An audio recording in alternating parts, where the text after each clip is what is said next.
Merci pour votre mémoire aussi, c'était très instructif. J'ai vu plein de belles recommandations là-dedans, alors merci. Je vous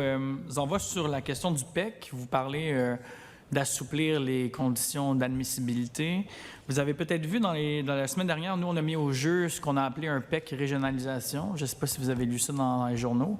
mais un PEC qui viserait à ce qu'en 12 mois de travail,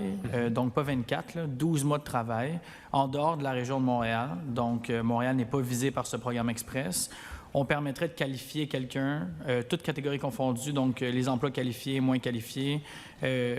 et on lèverait les frais de traitement de demande de CSQ, donc des économies d'environ 1 500 $ par famille. Mais ce qui est surtout intéressant, c'est qu'on les traiterait en priorité, au-dessus de la pile. On leur donnerait accès au CSQ et à la résidence très rapidement pour ce que ces gens-là qui soient déjà établis en région aient vraiment des avantages comparatifs à y rester et à ne pas partir vers Montréal par la suite parce que finalement, ça irait 3 fois plus vite potentiellement devenir résident permanent en région que dans la grande région de Montréal. Est-ce que des genres de mesures structurantes comme ça, des programmes destinés aux régions, c'est le genre de choses que vous pourriez accueillir ou si vous avez plutôt des craintes ou des critiques? Bien, à mon avis, les politiques devraient prendre le chemin de l'allègement réglementaire. Donc, là, je ne sais pas si je peux réagir un peu pour point sur votre projet directement là, au nom des acteurs de ma région, mais à tout le moins, ce qui fait consensus,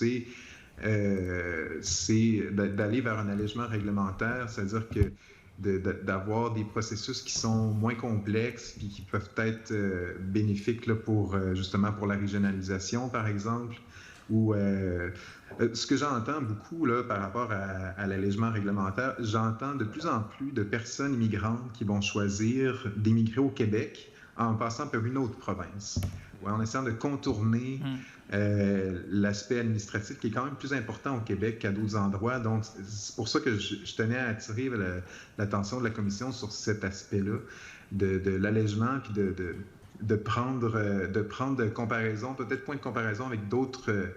provinces parfois, ou si on parle par exemple de l'accès à certaines professions qui sont régies par des ordres professionnels, on a quand même plusieurs ordres, entre autres dans le système de la santé qui est tellement crucial au Québec, on a quand même plusieurs ordres professionnels qui sont plus restrictifs au Québec que dans d'autres régions, par exemple, pour avoir accès à la profession de médecin ou d'infirmière. Donc, pour revenir à votre question, ce serait un peu mon point de vue à moi. Là. Parce qu'il faut créer un avantage. Faut créer un avantage comparatif aussi Montréal versus région. Je comprends les autres provinces, mais il y a énormément de gens qui se destinent à Montréal. Donc, il faut qu'on ait des mesures structurantes et positives, je devine, qui fait que les régions deviennent peut-être plus intéressantes ou ont un avantage comparatif sur Montréal, ce qui va aider la régionalisation. Certainement, mais si je peux ajouter, ce que veut dire Guillaume aussi, c'est que malheureusement, quand on établit des règles de ce genre-là ou des différences un petit peu de statut par rapport à ça, il y a un risque de contournement qui est encore plus facile, à mon avis, d'une région à l'autre ou d'une région vers Montréal qu'entre provinces. Donc, sur le principe, on souscrit à ça parce que nous aussi, ce qu'on souhaite au fond, mais je vous le dis, je pense que le plus probant, c'est surtout que les gens puissent comprendre, et ça c'est la politique aussi qui est menée à l'extérieur, enfin toutes les missions de recrutement international, etc., c'est de faire comprendre que dans nos régions, ce qu'il faut faire comprendre, c'est que les immigrants sont au moins aussi bien accueillis qu'à Montréal.